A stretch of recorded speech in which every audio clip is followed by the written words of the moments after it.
दोस्तों, ईरान लगातार हमले कर रहा है और ईरान लगातार हमले करते हुए ये भी कह रहा है कि वो अब अपने हमले के दायरे को मजीद बढ़ाएगा। चूंकि ईरान का ये कहना है, जो उसके आला फौजी अफसरान है, कि अभी तक तो हमने जो स्टॉक पाइल्स में जो हमारे पास जो ड्रोन्स या मिसाइल हमने उसका इस्तेमाल किया है, अभी तो हमारे बहुत सारे जो अहम जो हथियार उनका भी तो हमने इस्तेमाल ही नहीं किया। आपको ये बता दें कि जो लगातार 28 फरवरी से जो अमेरिका और इसराइल ने ईरान पर हमले शुरू किए, और चूंकि जंग की शुरुआत हमले की शुरुआत अमेरिका और इसराइल ने की, उसके बाद से लगातार ईरान जवाब दे रहा है। और अब आपको ये बता दें कि जो ईरान ने अपने इस ऑपरेशन का नाम रखा, उसका नाम है ऑपरेशन ट्रू प्रॉमिस 4। ईरान के इस फौजी मुहिम का ऑपरेशन का नाम क्या है? Operation true promise 4। और इसके तहत ईरान ने अब इसकी 18वीं जो लहर है हमलों की, उसकी शुरुआत कर दी है। ऑपरेशन ट्रू प्रॉमिस 4 की 18वीं लहर शुरू हो चुकी है, जिसका कोड नाम रखा गया है। इस 18वीं लहर का कोड नाम है हसन बिन अली अलैहिस्सलाम रखा गया है, जिसका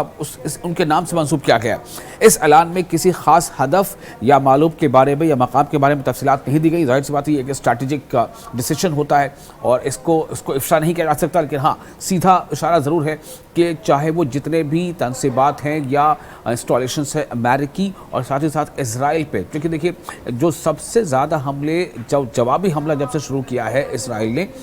ईरान ने, तो ईरान ने जो जवाबी हमला शुरू किया है, इसमें सबसे ज़्यादा हदफ उसने बनाया है इसराइल को। ख़ासतौर से जो ऑक्युपाइड एरिया है इसराइल के, उसने बहुत ज़्यादा हमले किए हैं, जो तेल अवीव के जो मज़ाफ़ाती इलाके हैं। और यही नतीजा है, आपने देखा होगा कई ऐसे वीडियो सोशल मीडिया पर वायरल हो रहे हैं कि जो इसराइली आबादी उन इलाकों में थी, वहाँ से लोग घरों को छोड़कर जा रहे हैं और वो वहाँ से महफूज मकामात तक जाने की कोशिश कर रहे हैं। अपने घर मकान छोड़कर जो इसराइली है वो वहाँ से जा रहे हैं। इतना डर खौफ बैठ गया है ईरान के हमलों का, ईरान के ड्रोन और मिसाइल हमलों का। क्योंकि देखिए क्या है ना कि यहूदी या फिर जो आबादी है इसराइलियों की, उनके जहन में क्या बताया गया, तो ये बताया गया था कि आयरन डोम है जो बहुत कारगर है। लेकिन इस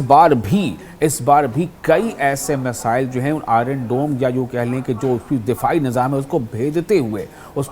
हुए वो मिसाइल नुकसान पहुंचा रहे हैं तेल अवीव में, हाइफा में, बैत शमस में। तो ये 18वीं लहर जो अब ईरान ने जो 18वीं वेव शुरू की है, ये अटैक का सिलसिला शुरू किया है, इसका एक कोड दिया गया है हसन बिन अली अलैहिस्सलाम। और इसके तहत IRGC का कहना है कि हमने अब अपने इस हमले को और तेज़ कर दिया है। जो ईरानी ज़राए के मुताबिक खबरें आ रही हैं, उसके मुताबिक ये कशीदगी इस नए हमले के बाद बढ़ी है, जो गुज़श्ता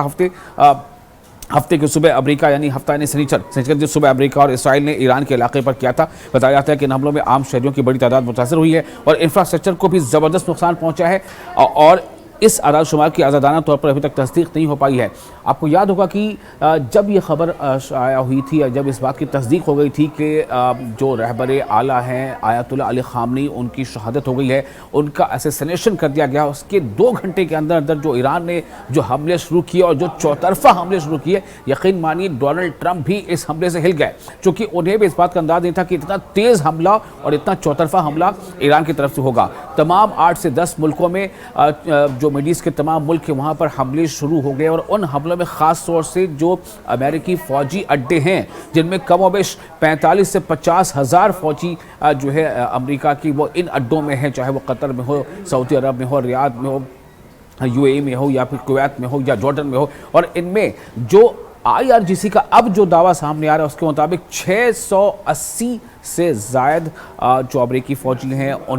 उनको हिट किया गया है, या तो वो मारे गए इतनी तादाद में, बड़ी तादाद में, या फिर वो ज़ख्मी हुए हैं। अब आपको ये बता दें कि ये ईरान का ये जो ऑपरेशन ट्रू प्रॉमिस 4 है, ये सीधे तौर पर IRGC के हाथ में है, यानी इस्लामिक रिवॉल्यूशनरी गार्ड कॉर्प्स। और IRGC की तमाम टुकड़ियाँ वो बिल्कुल आज़ादाना तौर पर अब ये फंक्शन कर रही हैं। इसी को कहा जाता है मोज़ैक स्ट्रैटेजी। ये मोज़ैक स्ट्रैटेजी है। मोज़ैक स्ट्रैटेजी का मतलब है कि हर यूनिट खुद मुख्तार है अपने फैसले लेने के लिए, और उसको बहुत पहले से जो कई लेयर्स बनाए गए डिसीजन को, पहले से उनको ये पता है कि उनका टारगेट क्या है, इसलिए वो अपने टारगेट पर, अपने हदफ पर निशाना बनाए जा रहे हैं। उनको उससे कोई मतलब नहीं है कि कहाँ पर क्या है, इसराइल क्या कह रहा है, अमेरिका क्या कह रहा है, क्योंकि जाहिर सी बात है जंग है तो कुछ नुकसान तो होना है, नुकसान इनका भी होगा, नुकसान उनका भी होगा। लेकिन जो IRGC ने अपना कमांड में रखा है, उसका मतलब ये है कि ऑपरेशन ट्रू प्रॉमिस 4 के तहत ये 18th वेव है और इसमें उसने इसराइल को सीधे तौर पर निशाने पर ले रखा है और उन तमाम बेसिस को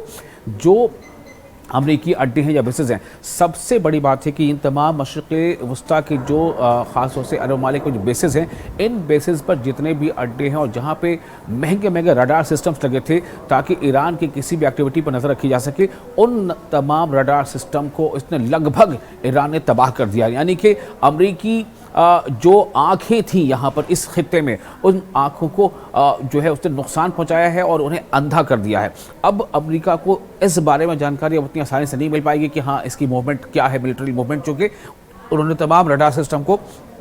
कुवैत, कतर जहाँ भी कहीं थे उनको बहुत ज़बरदस्त नुकसान पहुँचाया है। जवाब इसका इस तरह से सामने आ रहा है कि इसके जवाब में ईरानी हुकाम ने ट्रू प्रॉमिस 4 नामी ऑपरेशन शुरू किया है, जिसमें इनके मुताबिक इसराइली ठिकानों और खित्ते में मौजूद अमरीकी फौजी अड्डों को निशाना बनाया गया। हुकाम का कहना है कि यह कार्रवाई दिफाई मकसद के लिए है ताकि मजीद हमलों को रोका जा सके, क्योंकि ईरान पूरी दुनिया को ये बता रहा है और पूरी दुनिया ये देख रही है, समझ रही है कि हमलों का सिलसिला ईरान ने शुरू नहीं किया बल्कि ईरान पर यह जंग थोपी गई। अमेरिका और इसराइल ने एक तरफ ईरान को और दुनिया को ये बताते हुए कि हम डायलॉग कर रहे हैं, हम बातचीत कर रहे हैं, और ऐन उस बातचीत के वक्त में जो है अमेरिका और इसराइल ने मक्कारी करते हुए, धोखा देते हुए ईरान पर हमले कर दिया। उसके बाद ईरान का ये कहना है कि हमने चूंकि पहल नहीं की, इसलिए एक जो मोराल है ना, वो ईरान का काफ़ी अपर हैंड है मोराल को, और इसी के दुनिया भी इस चीज़ को मान रही है, समझ रही है कि दरअसल इसमें किसकी जो है ख़ता पहले ज़्यादा है। तो इसलिए ईरान का कहना है कि अब तो हमारे पास कोई ऑप्शन ही नहीं है और हम जो है जवाब ही सिर्फ नहीं देंगे बल्कि मुंह तोड़ जवाब देंगे और ज़ोरदार जवाब देंगे, और हम इतना और इस तरह का जवाब देंगे कि अमेरिका ने इससे पहले कभी ना तो वियतनाम में वो शिकस्त देखी होगी और ना वो उसने अफ़गानिस्तान में वो शिकस्त देखी होगी।